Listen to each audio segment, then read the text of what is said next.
there is a star, bright and singular in the jet black night.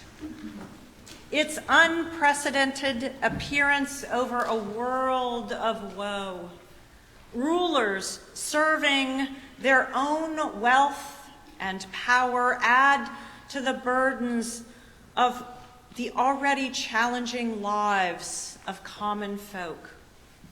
Case in point, the census, a journey of some distance, but a star, luminous, a gem that cannot be owned or bought or sold, a public beauty, a beacon to light the way. In the earliest morning hours, there are stars for all of us, zillions of them.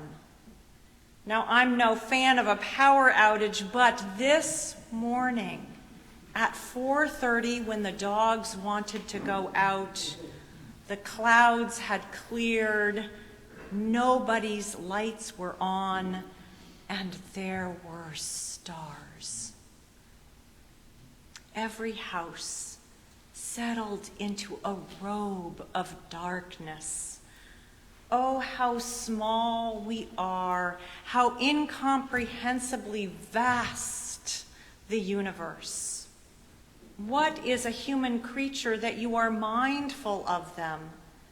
My soul opening up to the mystery of holiness, to this universal experience of wonder and awe, a spaciousness of soul, lighting the way for Christ to enter.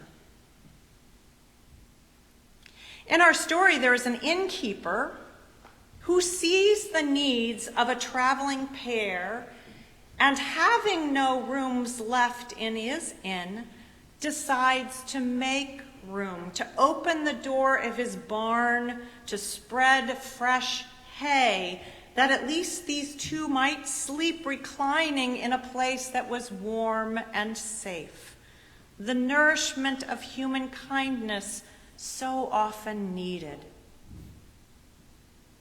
Every time we might be tempted to be angry at something like a power outage or slowed traffic or something like that, we might instead offer praise for men and women who work to serve us.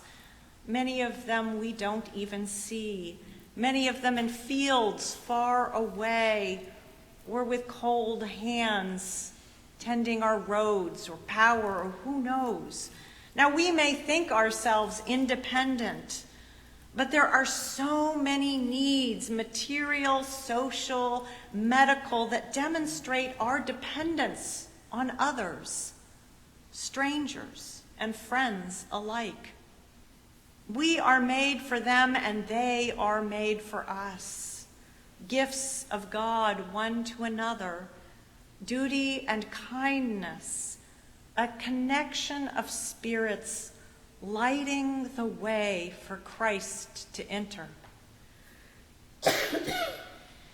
In our story, there is an angel alerting shepherds to fear not, but rather discover joy. Of all things, to alert not the kings or the priests or the powers that be to share that joy, but rather shepherds. Shepherds may be Mahalalel and Jehiel and Neriah and Zechariah, who quake and yet hear the news and then hie themselves to see. There are so many who peddle fear into our lives: advertisers, charlatans, politicians, still those voices.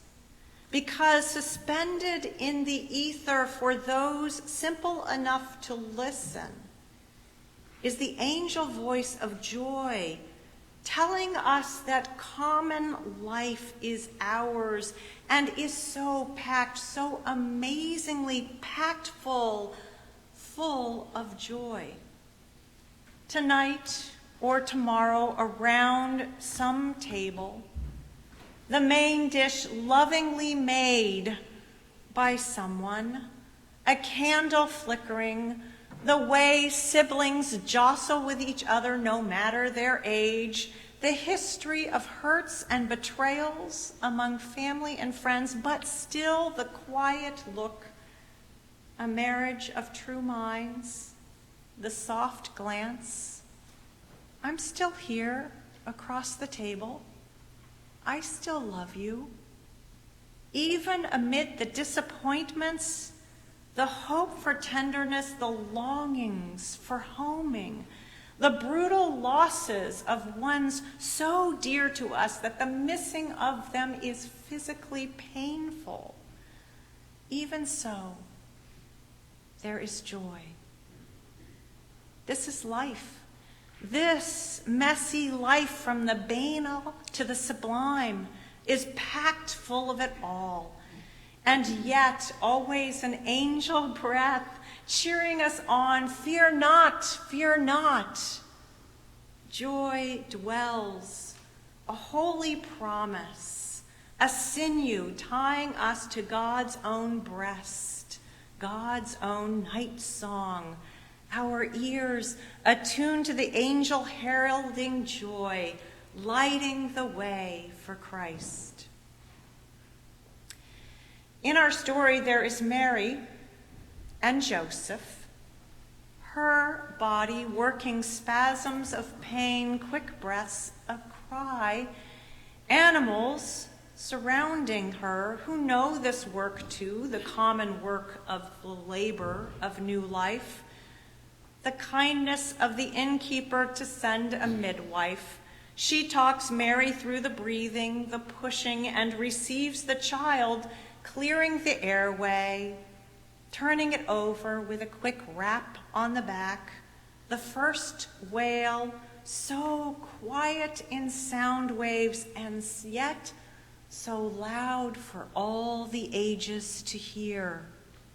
Jesus' first borning cry, and then wrapped in swaddling clothes and passed to Joseph and to Mary, the baby. It is, after all, human flesh, with all its intrinsic functioning and failings, the need to eat, sweat, the joy of a run, the pleasure of dancing, the beauty of touch, the pain of stubbing a toe or breaking a bone, the locus of our senses to see a sunrise, to hear a child suckling, to smell fresh hay or the baby's head, to take a little bit of bread and sip wine, to touch warm skin, the weight of a child, the weight of the world, once, all at once, heavy and lifted. This divine life, God entering it, showing us that our lives too are a holy habitation, lighting the way for Christ. Later, Jesus will teach us, get over yourself, judge less, not so much sanctimoniousness, share, heal with hope. You have the tools, you feed each other. Be a good neighbor. Love your neighbor. Yes, even that neighbor. No need to jostle for favor. God loves you. God loves you all. And you are forgiven. You are free. All is well. All is well. All manner of things shall be well. But for now, we light the way for Christ, living our lives with the same attention and holiness and peace and joy that our Christmas story evokes, shining as a star, kind as an innkeeper, joyful as an angel, holy as God in human form, In this way, we light the way for Christ. Christ, light of the world.